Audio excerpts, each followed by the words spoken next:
पञ्चाननाब्जभव षण्मुखवासवाद्याः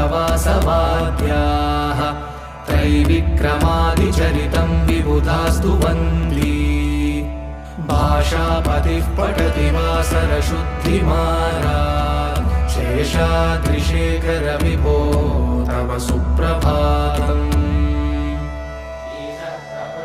ईषत्प्रफुल्लसरसीरुहनारिकेलफूगद्रुमादिसुमनोहरपालिकानाम् आवादिमन्दमनिलः सह दिव्यगन्धैः शेषाद्रिशेखर विभो तव सुप्रभातम्